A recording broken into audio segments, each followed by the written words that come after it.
শেষ হলো বিশ্বব্যাংক ও আন্তর্জাতিক মুদ্রা তহবিল IMF এর বসন্তকালীন সভা। নানা সংকটের মাঝেও বিশ্ব অর্থনীতি প্রত্যাশার চেয়ে ভালো অবস্থানে রয়েছে বলে জানায় আন্তর্জাতিক আর্থিক সহায়তা সংস্থা দুটি। তবে উন্নয়নশীল দেশ বা বাংলাদেশের মতো উদীয়মান বাজারগুলোর জন্য রয়েছে চ্যালেঞ্জ। এদিকে IMF এর ঋণের তৃতীয় কিস্তি পেতে বাংলাদেশকে দেয়া শর্ত পূরণের খবর, সাথে শেয়ার বাজার, বন্দর ও হাটের খবর নিয়ে তানজিম শাফিন রয়েছে এই বৌনি আয়োজনে। বিশ্ব অর্থনীতি ঘুরে দাঁড়ানোর গতি ধীর হলেও ধারাবাহিক। উন্নত বিশ্বের অর্থনীতি দ্রুত ফিরে আসছে স্বাভাবিক অবস্থায়। চ্যালেঞ্জ রয়েছে উদীয়মান বাজারে। 2024 সালে বাংলাদেশের GDP প্রবৃদ্ধি 5.7% হবার সম্ভাবনার কথা বলছে IMF। প্রবৃদ্ধিতে এগিয়ে থাকবে উন্নত বিশ্ব বলছিলাম। আমরা একটু দেখে নিতে চাই যে উন্নত বিশ্ব এবং উদীয়মান বাজার এবং উন্নয়নশীল বাজারের জন্য IMF প্রবৃদ্ধির যেই প্রাক্কলন করেছে তার বিস্তারিত। 2023-24-25 যদিও 2024-এর বলা হচ্ছিল যে বিশ্বর অর্থনীতির প্রবৃদ্ধি 2.9% হতে পারে, যেটি সর্বকালের নিম্নের কথা বলছিল বিশ্বব্যাংক। তবে সেখান থেকে 2% বাড়িয়ে সেটি 3.2%, অর্থাৎ একই রকম রাখা হয়েছে 2023-এর সাথে, এবং 2025 সালেও 3.2% প্রবৃদ্ধি ধরা হয়েছে বিশ্ব অর্থনীতিতে। আমরা যদি একটু দেখি উন্নত বিশ্বের অর্থনীতি 2023 সালে 1.6% প্রবৃদ্ধি ছিল, 1.7% 2024 সালে প্রাক্কলন করা হয়েছে, এবং 2025 সালে 1.8%। অর্থাৎ উন্নত বিশ্বের অর্থনীতির প্রবৃদ্ধিটা স্বাভাবিকভাবেই উন্নয়নশীল বিশ্বের চেয়ে বেশি থাকে, কম থাকে। কারণ হচ্ছে প্রবৃদ্ধি অর্থনীতির আকারের উপরে নির্ধারিত হয়, আপনারা জানেন। আর উদীয়মান বাজারগুলোর অর্থনীতির আকারের সাথে যদি আমরা তুলনা করে প্রবৃদ্ধি বেশি ধরি, তারপরেও সেটি দেখা যাচ্ছে যে পড়তি আছে। 2023 সালে 4.3% প্রবৃদ্ধি ধরা হয়েছিল উন্নয়নশীল বিশ্বের জন্য। 2024 সালে সেটি 4.2%, অর্থাৎ কমানো হয়েছে কিছুটা। 2025 সালেও একই রকম রাখা হয়েছে। এদিকে বাংলাদেশের জন্য যেই প্রবৃদ্ধি 5.7% বলছে IMF। জানেন যে IMF $4.7 বিলিয়ন ঋণ চুক্তি রয়েছে বাংলাদেশের সাথে। 2022 সালে বাংলাদেশ আবেদন করেছিল বৈদেশিক মুদ্রার রিজার্ভ বাড়ানোর জন্য এই ঋণের, এবং সেটির 2টি কিস্তি ইতোমধ্যে বাংলাদেশ পেয়ে গেছে। 7 কিস্তিতে এই $4.7 বিলিয়ন 2026 সাল পর্যন্ত আসবে। তৃতীয় কিস্তির ঋণ দিতে বুধবার ঢাকায় আসছে আন্তর্জাতিক মুদ্রা তহবিল IMF এর একটি প্রতিনিধি দল। এশিয়া প্রশান্ত মহাসাগরীয় বিভাগের প্রধান রাহুল আনন্দের নেতৃত্বে এই স্টাফ মিশন ঢাকায় 16 দিন ব্যাপী বিভিন্ন মন্ত্রণালয়, বিভাগ, দপ্তরের সাথে বৈঠক করবে 8 মে পর্যন্ত, যেখানে তৃতীয় কিস্তি ছাড় এবং এই তৃতীয় কিস্তি পাওয়ার পর সেটির ব্যবহার কোন কোন খাতে হবে তা নিয়ে আলোচনা হতে পারে। তৃতীয় কিস্তির জন্য বেশ কিছু পরিমাণ ও কাঠামোগত শর্ত দিয়েছিল IMF, 10টি শর্ত যা বলা চলে মোটা দাগে। সেই শর্তগুলোর বেশিরভাগই পূরণ করেছে বাংলাদেশ। 9টি শর্তই বাংলাদেশ পুঙ্খানুপুঙ্খভাবে পূরণ করেছে। আমরা একটু দেখতে চাই IMF এর ঋণের যেই $4.7 বিলিয়ন ঋণ, যেটি 7 কিস্তিতে 3.5 বছরে 2026 সাল পর্যন্ত দেয়া হবে। প্রথম কিস্তি এসেছিল ফেব্রুয়ারি 2023 সালে, অর্থাৎ জুলাই 2022 আবেদন করা হয়। ফেব্রুয়ারি 2023 জানুয়ারির 30 তারিখে বলা হয় কিস্তি ছাড়ের কথা, এবং ফেব্রুয়ারি 2 তারিখে সেই ছাড় হয় $476 মিলিয়ন। দ্বিতীয় কিস্তি আসে ডিসেম্বর মাসের 12 তারিখে $680 মিলিয়ন আরও একটি কিস্তি বাংলাদেশ হাতে পায়। তৃতীয় কিস্তি এখন আমরা বলতে পারি যে অপেক্ষায় রয়েছে। সেই তৃতীয় কিস্তির জন্য বেশ কিছু লক্ষ্যমাত্রা দেওয়া হয়েছে। এর মধ্যে পরিমাণগত লক্ষ্যমাত্রা রয়েছে কয়েকটি, আর কয়েকটি রয়েছে কাঠামোগত লক্ষ্যমাত্রা। কাঠামোগত লক্ষ্যমাত্রার সবগুলো বাংলাদেশ ইতিমধ্যে পূরণ করেছে, অর্থাৎ কাঠামোগত যেই পরিবর্তনগুলো করার কথা বলা হয়েছিল সেই পরিবর্তনগুলো করা হয়েছে ইতিমধ্যে। এর মধ্যে বাংলাদেশ ব্যাংকের ত্রৈমাসিক প্রতিবেদন সহ আরও বেশ কিছু পরিবর্তন ছিল যেগুলো করা হয়েছে। আমরা পরিমাণগত লক্ষ্যমাত্রা যেটি ছিল, রাজস্বের লক্ষ্যমাত্রা ছিল 1,43,640 কোটি টাকা ডিসেম্বর পর্যন্ত, যেটি বাংলাদেশ আহরণ করতে পেরেছে 1,62,164 কোটি টাকা। এনবিআর নানামুখী উদ্যোগের মধ্য দিয়ে এই রাজস্ব লক্ষ্যমাত্রা অর্জনে সমর্থ হয়েছে। বাজেট ঘাটতি বলা হয়েছে যে সর্বোচ্চ 90,520 কোটি টাকা, সেখানে বাংলাদেশের বাজেট ঘাটতি রয়েছে 8,338 কোটি টাকা।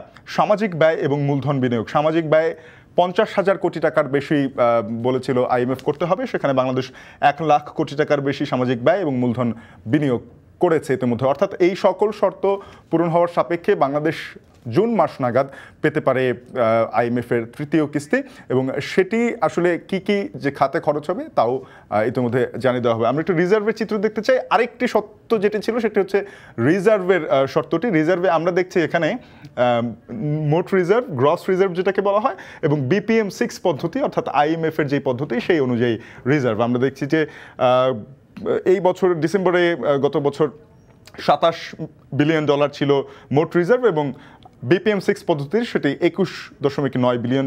জানুয়ারি মাসে গ্রস রিজার্ভ দাঁড়ায় $25.1 বিলিয়ন এবং BPM-6 পদ্ধতিতে $20 বিলিয়ন। ফেব্রুয়ারিতে BPM-6-এ $20.8 বিলিয়ন, অর্থাৎ কিছুটা বেড়েছিল এবং মোট রিজার্ভও বেড়েছিল, $26 বিলিয়ন পৌঁছেছিল। আমরা আবার দেখছি যে মার্চ মাসে রিজার্ভ কিছুটা কমে এসেছে, সেটি $25.23 বিলিয়ন গ্রস এবং আমরা দেখছি BPM-6 পদ্ধতিতে এই নভেম্বরের পরে আবারও $20 বিলিয়ন নিচে নেমে এসেছে। তবে IMF-এর যে ঋণের শর্ত সেখানে কিন্তু আন্তর্জাতিক নেট রিজার্ভ যেটি রয়েছে সেই অনুযায়ী অর্থ ছাড়ের কথা IMF বলেছে। যদিও দ্বিতীয় কিস্তির ক্ষেত্রেও বাংলাদেশ যখন রিজার্ভের শর্তটি পূরণ করতে পারেনি তখন আরও একটি শর্ত, রাজস্ব শর্তটি পূরণ করতে পারেনি, তারপরও তারা অর্থ ছাড় করেছিল। অর্থাৎ এবার বলা চলে যে IMF যেহেতু বেশিরভাগ শর্ত পূরণ হয়েছে সেহেতু অর্থ ছাড়ের একটি ব্যাপক সম্ভাবনা রয়েছে। এবার অন্য প্রসঙ্গে যেতে চাই। তীব্র গরমে নাভিশ্বাস সবার, রোদ এবং গরমের অস্বস্তি থেকে বাঁচতে খরচ করতে হচ্ছে বাড়তি অর্থ। এ বিষয়ে আরও জানাতে ঢাকা বিশ্ববিদ্যালয় এলাকা থেকে আমাদের সঙ্গে যুক্ত হচ্ছেন সহকর্মী ফরহাদ বিন নূর। ফরহাদ, জানাবেন যে এই রোদের কারণে আমরা জানি যে ছাতা থেকে শুরু করে কোমল পানীয়ের ব্যবহার বাড়ছে, একই সাথে রিক্সা ভাড়া বাড়ছে, অনেক ক্ষেত্রে পরিবহন সংকট তৈরি হয়ে যাচ্ছে, শ্রমিকের সংকট রয়েছে। সব কিছু মিলিয়ে জীবন ধারণের ব্যয় এই গরম বা তীব্র তাপপ্রবাহ যেটি চলছে তার ফলে কী রূপ বেড়েছে সেটি আপনার কাছে জানতে চাই। শাফিন, আমরা জানি যে এখন কিন্তু হিট অ্যালার্ট চলছে এবং আজকেও আবহাওয়া অধিদপ্তরের তথ্য মতে আজকে ঢাকাতেই সর্বোচ্চ তাপমাত্রা আসলে 40°C আমরা এটা জানি এবং এই কারণে কিন্তু আমরা দেখছি যে এই হিট অ্যালার্টে এবং এই তীব্র তাপপ্রবাহে কিন্তু মানুষের জনজীবনেও কিন্তু ব্যাপক প্রভাব পড়েছে। আমরা দেখছি যে ঢাকা শহরে কিন্তু স্বাভাবিকের তুলনায় কিন্তু মানুষ আসলে খুব কমই আসলে খুব একটা প্রয়োজন না হলে আসলে বাইরে বের হচ্ছেন না এবং যারাও বের হচ্ছেন বিভিন্ন কাজে কর্মক্ষেত্রে যাওয়ার জন্য আসার জন্য তারাও কিন্তু তাদেরও আমরা কিন্তু একরকম ভোগান্তি দেখছি। অনেক যখন তাদেরকে দেখছি যে তাদেরকে বাড়তি রিক্সা ভাড়া গুনতে হচ্ছে, যেহেতু আমরা দেখছি রিক্সাওয়ালা যারা রয়েছেন যারা আসলে এই রোদেও প্রচণ্ড গরমে খুব কষ্ট করে রিক্সা চালাতে হচ্ছে, সে কারণে কিন্তু তারাও অনেক সময় কিছুটা বাড়তি ভাড়া তারা চেয়ে নিচ্ছেন আমরা দেখছি। এবং আমরা দেখছি যে অনেককে আসলে এই রোদ থেকে বাঁচার জন্য অনেকেই কিন্তু আমরা দেখছি বিভিন্ন জায়গায় ছাতা কিনতে, সেটিও কিন্তু আমরা এখানে দেখেছি। অনেককেই দেখছি যে বিভিন্ন ফ্যানের যে দোকানগুলো ইলেকট্রিক দোকানে সেখানে কিন্তু ফ্যান কেনার প্রবণতাটা ঠিক এই গরমে আসলে বেড়েছে। এবং আরও একটি বিষয় আমরা দেখছি যে যারা আসলে বাইরে বের হচ্ছেন অনেকেই কিন্তু এই ঠান্ডা খাবার, অর্থাৎ আমরা দেখছি যে বিভিন্ন রকমের শরবত এই রাস্তাঘাটে বিভিন্ন জায়গায় বিক্রি হচ্ছে, সেগুলোতেও কিন্তু তাদেরকে আমরা খেতে দেখছি এই শরবত। এবং বিশেষ করে যে আমরা দেখছি বিভিন্ন কোল্ড ড্রিঙ্কস থেকে শুরু করে বরফ জাতীয় এবং ঠান্ডা জাতীয় অনেক জিনিস কিন্তু অনেকে কিনে খাচ্ছেন এই গরমে আসলে নিজেদেরকে বাঁচানোর জন্য। কিন্তু আমরা চিকিৎসকদের সঙ্গেও আসলে কথা বলেছি যে এইরকম গরমে আসলে কতটুকু ঠান্ডা খাওয়া উচিত হবে। চিকিৎসকরা যেটি বলছেন যে এত খুব বেশি ঠান্ডা জাতীয় জিনিস খাওয়া কিন্তু একেবারেই স্বাস্থ্যকর নয়। সে কারণে ডাক্তারদের পরামর্শ হচ্ছে যে একেবারে সহনীয় মাত্রায় যেটি ঠান্ডা সেরকম ঠান্ডাতেই কিন্তু খেতে হবে, এর বেশি খাওয়া কিন্তু উচিত নয়। এবং সবচেয়ে বেশি খেতে হবে পানি, আসলে নর্মাল যে পানি রয়েছে স্বাস্থ্যকর সেটি কিন্তু খাওয়ার জন্য ডাক্তাররা পরামর্শ দিচ্ছেন। তো শাফিন, এই ছিল আমার কাছে সবশেষ তথ্য। ফরহাদ, আপনাকে অসংখ্য ধন্যবাদ। সহকর্মী ফরহাদ বিন নূর যুক্ত হয়েছিলেন ঢাকা বিশ্ববিদ্যালয় এলাকা থেকে, জানাচ্ছিলেন গরমে নাভিশ্বাস নগরবাসীর করতে হচ্ছে বাড়তি খরচ। একটা বিরতি নিয়ে ফিরছি, বৌনিতে সঙ্গেই থাকুন।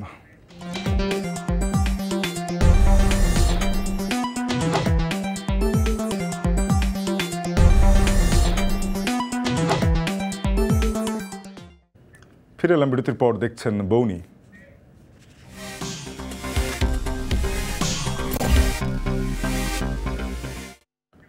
প্রধান সূচকে পতনের মাধ্যমে চলছে পুঁজিবাজারের সপ্তাহের প্রথম দিনের লেনদেন। আজকের লেনদেনের বিস্তারিত দেখে নেব ঢাকা স্টক এক্সচেঞ্জের ওয়েবসাইট থেকে। সকাল 10টায় শুরু হয়ে লেনদেন 10:30 পর্যন্ত আমরা দেখছি সূচকের ধারাবাহিক পতন হয়েছে। এরপরে 11:30 অবধি সূচকের কিছুটা উত্থান হলেও সেটি 1:30 পর্যন্ত দুপুর পতনের ধারায় রয়েছে। প্রধান সূচক DACX কমেছে 24.19 পয়েন্ট, দাঁড়িয়ে আছে 5,662.49 পয়েন্টে। এ পর্যন্ত লেনদেন হয়েছে 353 কোটি টাকার মতো। আর বেশিরভাগ প্রতিষ্ঠানের শেয়ারের দাম আজকেও পড়তেই 255টি প্রতিষ্ঠানের শেয়ারের দাম পড়েছে। দাম বেড়েছে মাত্র 92টির, দাম অপরিবর্তিত রয়েছে 46টি প্রতিষ্ঠানের শেয়ারের। জানেন যে গত সপ্তাহে আমরা লেনদেনের 4 দিনই ধারাবাহিক পতন দেখেছি। ঢাকা স্টক এক্সচেঞ্জে 177 পয়েন্ট কমেছিল প্রধান সূচক। আজকে টানা পঞ্চম দিনের মতো আমরা দেখছি যে সূচকের পতন এবং লেনদেন খরা চলছে ঢাকার পুঁজিবাজারে। দেখে নেব সপ্তাহ জুড়ে পুঁজিবাজারে থাকা বেশ কিছু তালিকাভুক্ত খবর। এর মধ্যে রয়েছে তালিকাভুক্ত কোম্পানি আর্থিক প্রতিবেদন প্রকাশ এবং পর্ষদ সভার তারিখ ঘোষণা, সেই সঙ্গে আরও কয়েকটি কোম্পানির বিস্তারিত তথ্য দেখে নেব। আর্থিক তথ্য প্রকাশ করেছে ইবনে সিনা। 9 মাসে তারা শেয়ার প্রতি মুনাফা দেখিয়েছে 16 টাকা 23 পয়সা, শেয়ার প্রতি সম্পদ রয়েছে 106 টাকা 75 পয়সার। পূবালী ব্যাংক বার্ষিক প্রতিবেদনে বলছে 6.75 অর্থাৎ 6 টাকা 76 পয়সা শেয়ার প্রতি মুনাফা রয়েছে, সাথে শেয়ার প্রতি সম্পদ মূল্য রয়েছে 46 টাকা 33 পয়সার। অগ্নি সিস্টেম 9 মাসের আর্থিক তথ্য প্রকাশ করেছে, 90 পয়সা মুনাফা দেখিয়েছে, শেয়ার প্রতি নিট সম্পদ রয়েছে 16 টাকা 37 পয়সার। পর্ষদ সভার তারিখ ঘোষণা করেছে এক্সিম ব্যাংক, রবি, হেডেলবার্গ সিমেন্ট, প্রাইম ব্যাংক। তারা সকলেই 23 এপ্রিল পর্ষদ সভার তারিখ ডেকেছে।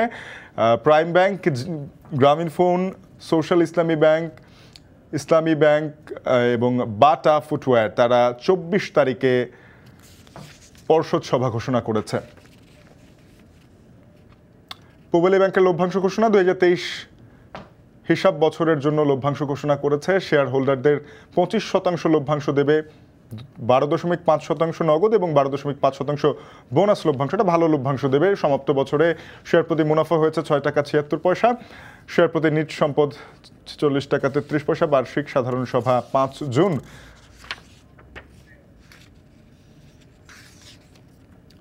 টেকনো ড্রাগসের নিলাম শুরু 21 এপ্রিল বিকেল 4টায়, অর্থাৎ আজ বিকেল 4টায় চলবে 24 এপ্রিল বিকাল 4টা পর্যন্ত। গত 7 মার্চ বিএসইমির আইপিওর অনুমতি দেয়।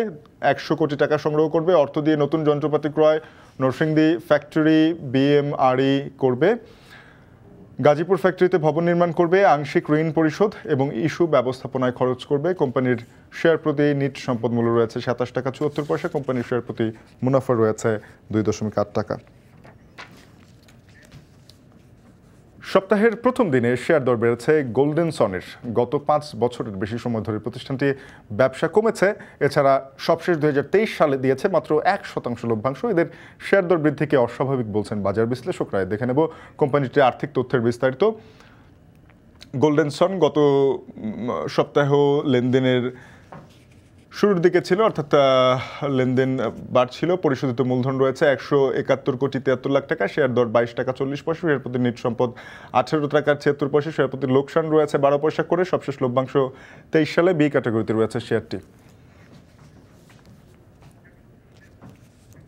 আরও একটা বিরতি নিয়ে ফিরছি, সঙ্গেই থাকুন।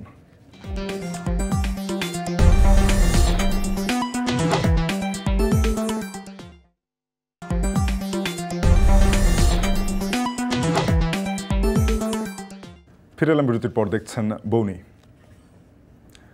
ঈদের ছুটি শেষে চট্টগ্রাম বন্দরে বেড়েছে কর্মব্যস্ততা। কন্টেইনার হ্যান্ডলিং ও পণ্য খালাস কার্যক্রম শুরু হওয়ায় কমতে শুরু করেছে কন্টেইনারের জটে নিয়ে আরও জানাতে চট্টগ্রাম বন্দর থেকে যুক্ত হচ্ছেন সহকর্মী হাজেরা শিউলি।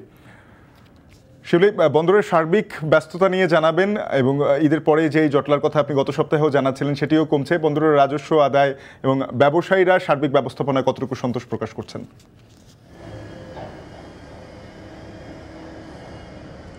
প্রতি বছর কিন্তু ঈদের ছুটির সময় বন্দরে ডেলিভারি কমে যায়, যেহেতু আমদানি রপ্তানি বাণিজ্যের সাথে যুক্ত যেসব প্রতিষ্ঠান আছে, CNF agent, shipping agent, freight forwarder সহ ট্রাক পরিবহনের ট্রাক চালক বা পরিবহন শ্রমিকরা যারা অনেকেই কিন্তু ছুটিতে চলে যায়।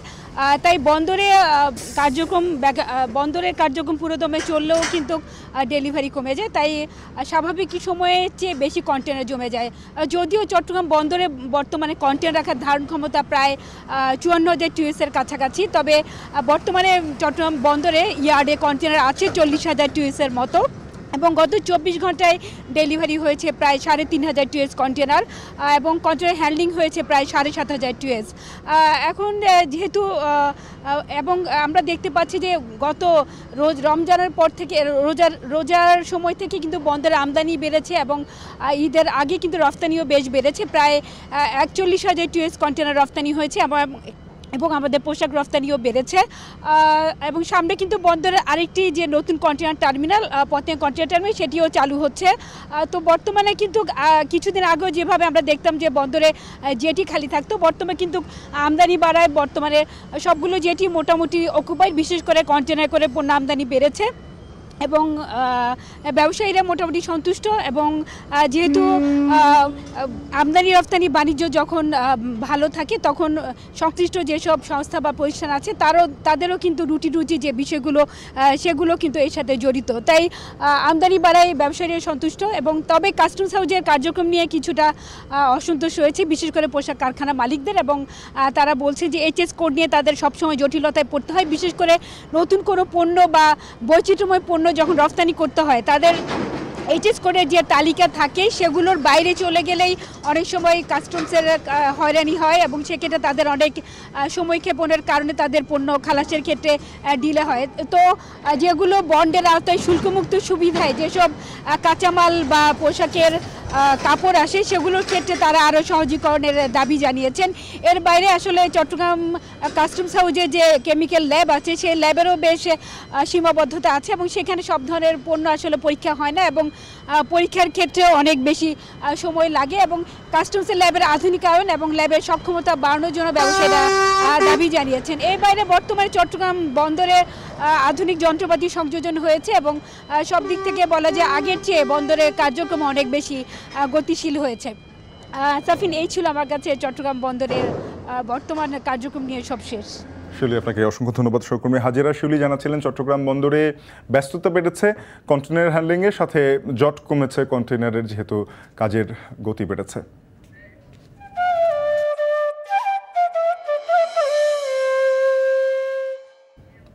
ঝিনাইদহ বাজারে উঠতে শুরু করেছে নতুন পান। প্রতি হাটে বিক্রি হয় 50 লাখ থেকে শুরু করে কোটি টাকার পান। জেলার গাড়াগঞ্জ পাইকারি পান বাজার থেকে বিস্তারিত জানিয়েছেন সহকর্মী আব্দুর রহমান মিল্টন। মিষ্টি পানের জন্য খ্যাতি রয়েছে ঝিনাইদহের।